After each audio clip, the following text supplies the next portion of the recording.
Hey guys, it's Eric here at Farpoint Farms, and tonight we'll be setting up this. This is the Johnny Plow Jr. Now this goes with the Johnny Bucket Jr. You can buy this as a standalone, or you can get it as an add-on to the Johnny Bucket Jr. I've got the Johnny Bucket Jr., so the stuff that I'm going to be assembling tonight is to hook it to the existing bracket for my tractor. That's really the only difference. The front parts are the same, but the bracket that fits your tractor came with either the Johnny Bucket or this device, so you don't need to buy that twice. So let's take a look at what we got. This is the main piece. It's already out of the box because the box was pretty well destroyed in transit, but luckily nothing went wrong with the actual unit. We have our two skid plates here, and there are a lot of washers. It might be hard to see, but I'll show you when we get closer in. Those washers are to adjust our depth for our skids, so that we don't dig in. I have a gravel driveway. We don't want to dig in and be pushing gravel. We just want to push the snow. So that allows us to change and lower the height there so that we don't do that.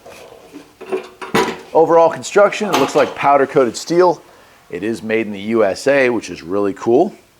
And there we go. If we move on to this stuff over here, I opted for the powered angle plow, right? So the up and down portion is going to use your Johnny Bucket Jr actuator, the up down, but to angle it left or right you can go with manual adjust or power adjust. I decided to go with the power adjust, and that's going to mean that I have this, which is another electric scissor. Not a scissor jack. What type is this? I'm having a brain moment here. It's an electric actuator. There we go. And so here it is for that. I'll just lay that alongside here. That came in its own box, and then the main unit, the main assembly parts are in here. Really well packaged. Big old box full of goodies. And wow, okay, so it doesn't look like there's a ton of setup here just based off of this, but it is a pretty heavy piece right here. And this is our bracket. Cool. So let me get a knife. I'll cut the saran wrap, or whatever you want to call this, off of this. We'll take a look at the manual and we'll get this assembled.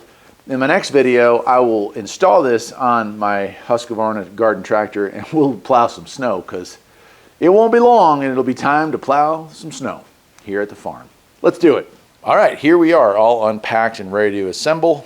One bracket, two bracket, only 2 bolts, 2 nuts, 2 large washers, 2 spacers. And then we have 2 eye hooks, and those are going to have 2 little 1/2-inch nuts. The other one's a 3/4, those are 1/2 inch. That's to adjust these springs, and the springs are for the tip over force, right? You can adjust those if you want to tip over, if it hits a rock in the driveway or something large that you don't want to damage the plow or the tractor. That tips allows it to float up on top of the snow. So there you go. We've got that going on, and of course one little wiring harness adapter just to stretch it out enough to get back. You're going to use the up-down function that already exists on your Johnny Bucket Jr., and we're going to be adding that to the left and right tilt.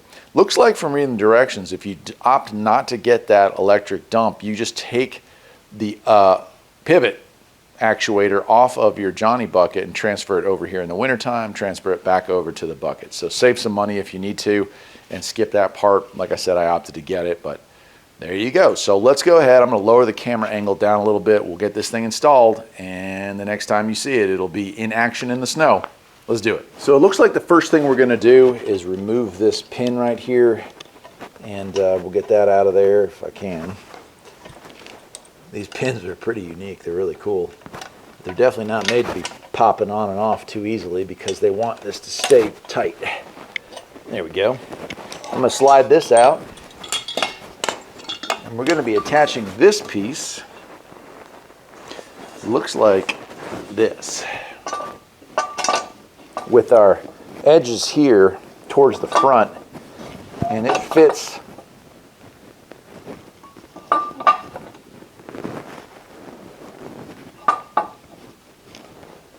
to the inside of this. If I can get it in there. There we go.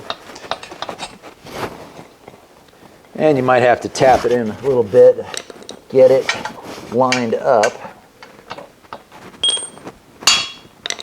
There we go. You can see what I'm doing here, sliding that pin across. There we go. And that's giving us our pivot point for our up down. And we can reinstall our pin. Well, it looks like the next thing we're going to be doing is attaching the main part here to the snowplow itself. And that's where we're going to be using these. We got 2 big bolts. We got 2 big spacers that we'll be using.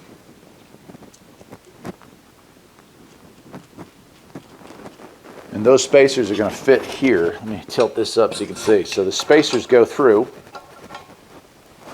and then you're going to place a large washer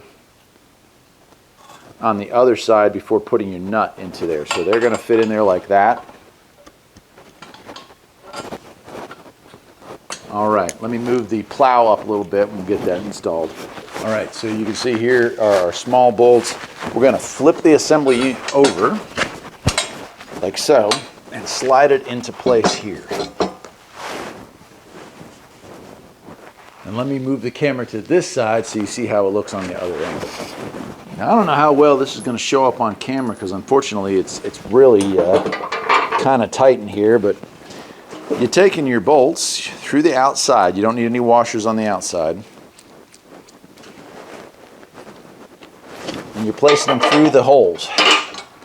Then our spacers that I was just showing you, they're going to slide in. This one almost feels like it's threading in, but it's smooth. It's just easier to rotate it to get it in there. And that has to line up. So I'm going to kind of wiggle with my other hand here and get it to where it will fit. There it is. It has fit. Okay, I'm going to do the same on this side. Once you have your spacer in there, you're going to take your big fat washer, you're going to put it right here, and then you're going to use your regular nut here. This is all 3/4, and get that started as well. And then that's ready to tighten down. I'll do the same on this side and we'll move on. And once you have both sides started, you just take a 3/4 and your ratchet and you tighten it down. And you're going to adjust the amount of washers you have. In my case, quite a few. I'm going to go to the back side. I'm looking at that. Actually, might even need one more.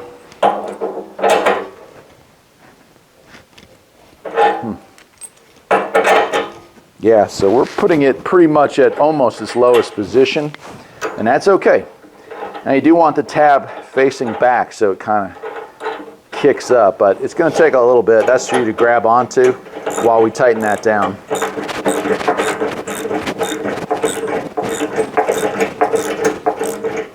Do the same on the other side, and we're ready to flip this thing back up and finish installation. There it is, all in there. Let's go ahead, tilt the unit back up. See it like that. Now we can attach our springs. They go between these 2 points right here. Right? But you want to put your spacer here so you can make adjustments. And I think we're going to do so like that. We'll just get those started for right now.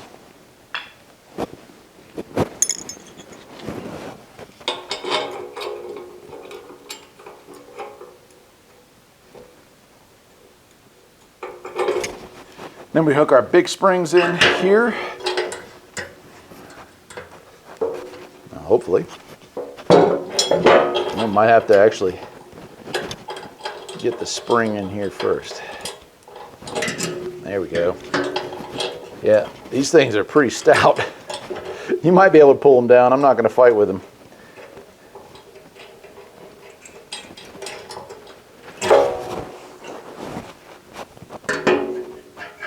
Same with the other side.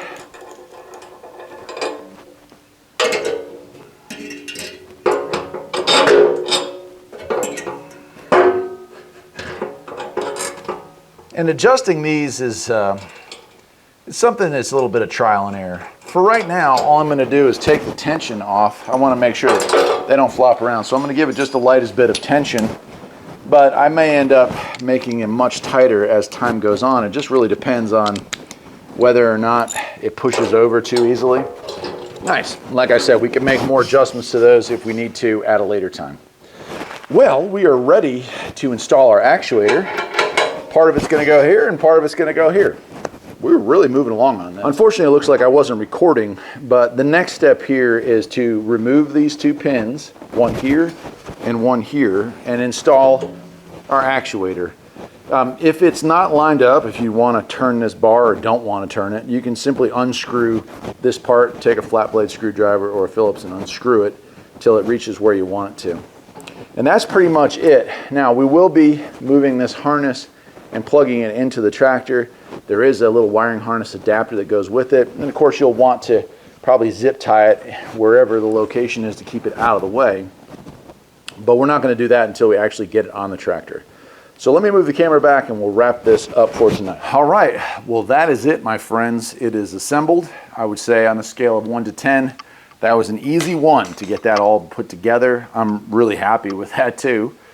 Now, we won't know where to put our wiring harness and exactly where to strap it until I get it installed on the tractor. For right now, I need the Johnny Jr right now to do stuff around the farm still. But when the first snowfall comes, well, it'll be time to set this up and make sure that it is ready to go. Again, it does come with this, which is a little extension harness to make sure that our side-to-side movement is still working the way we want it to. I guess that'll do it for tonight, my friends. Thank you to Johnny Products for sending this my way to check out, to put together, and of course, to demonstrate for you. I hope you'll visit their site. And if you like what you see, I hope maybe you'll give them a purchase or two. Made in America, and that ain't too easy to find these days, my friends. Take care.